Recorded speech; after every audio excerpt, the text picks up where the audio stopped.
So, We've always had this problem reaching the crush, especially all batches. Palagi tayo sa crush, nahihirapan. So what do you plan to do about this? And how do we reach them more? Sige. Well, hindi ko alam na rin, baka alam na HR yung sagot ko or yung mga kakilala ko na sobrang stalker akong tao. And make sure ko, parang sa lahat ng ways na kaya ko, na mag-gather ko na yung resources na ma-engage yung crush. Recent, parang nung last year, ginawa ko, bago pa magka-groups yung mga crush, bago pa parang pictures sila ng class nila, hinanap ko na sila one by one sa Facebook. Tapos parang, alam ko na target ko. And yun, for next year, plano ko, ma-engage talaga sila bago pa sila pumasok. At ngayon, may mga kilala naman na mag-IT for next year. actually, I have this idea, pero it's not really my idea. I got this idea from actually the finance committee that they suggested a program called parang a committee for the members. So actually, I wanted to actually, if ever, I want to implement that project na yung mismo mga members, kahit members na sila, they will be part of a committee. So parang being part of that committee, hindi na natin kahit parang kunwari, dahil nahihirapan tayo ngayon nung mag-impart tayo ay mag-spread ng news, di ba? Pwede kunwari sa isang crush class, what if may isa doon, part na rin siya ng academics, parang siya yung mismo magiging point person natin. Tapos hindi sila mahihiya na parang, member lang naman ako, parang bakit ako tutulong dyan, ganyan. So dapat, parang, it's giving them the entitlement na, uy, pwede ka maging part ng IMES pa. Kasi feeling nila ang IMES parang all about the committees lang eh. Dapat papakita din natin sila, hindi kayo yung part ng IMES eh. So parang dapat pakita natin sila, they can be part of that committees. Parang,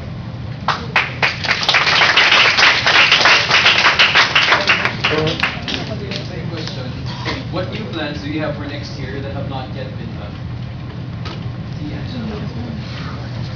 actually, I think I answered one of the questions, yung question dun sa kaninang sagot ko. Parang yun yung pinaka gusto ko sanang i-implement next year na parang magkakaroon ng committee yung bawat, kasi it's kind of culture in UP na parang lahat ng mga members, lahat ng members is also part of a committee. Tapos parang yung mismong committee, yung mga officers, parang sila pa yung nag-encourage, sila pa yung nag-develop sa kanila. Kasi parang, hindi ko sila pero medyo di ba HR dapat sila yung lahat nag-develop lahat. Pero why not let our other committee heads, yung mga officers mismo, sila din, they could to help yung itong mga members na to. Pero pwede na natin, kahit members pa lang sila, nagpa-practice na agad sila, uy, ito pa rin ginagawa ng mga activities. Parang, para lang ma-feel din nila. Tapos, pwede natin sila ma-mold pa na parang, uy, pwede rin pala akong maging activity. Try ko kaya next year naman mag-officer. Parang ganun lang. Right. Then, meron naman ako na-list down.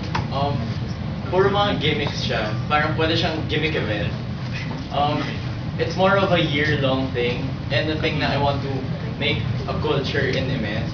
Kasi, di ba, HR handles relationships and developments in the org.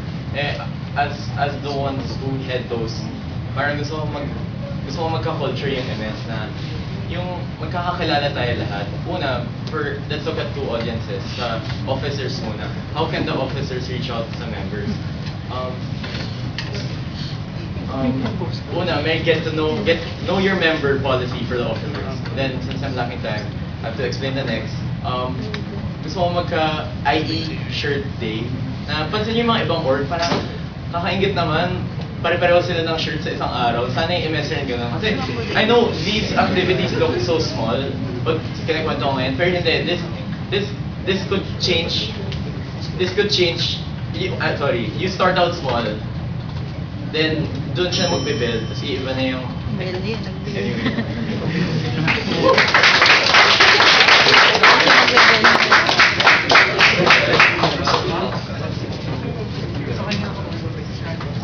For the last question, given naman na one of the main roles talaga ng HR is to reach the members, pero ang hindi kasi napapansin na role usually ng HR is in between committees. So what are your plans to promote this and to enhance the intercommunication?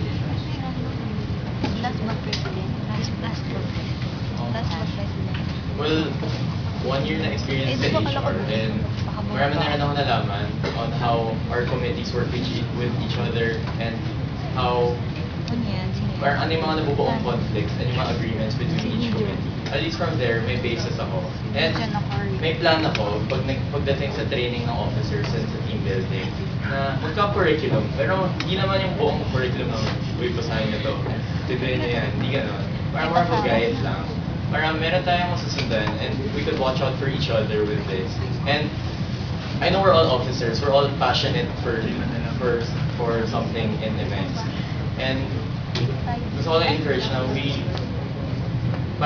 build each other up. And this could help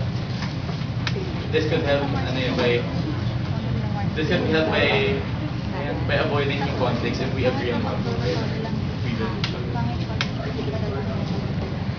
Actually, for me, kasi dahil kaya lang yun din, parang 2 years na ako sa HR, so nakikita ko lagi yung mga conflict din between committee. Pero yun nga, lagi problema is communication between other committees. So parang gusto ko sana na mag-broken yung conflict na yun para ay mag-ano sila, next bonding talaga.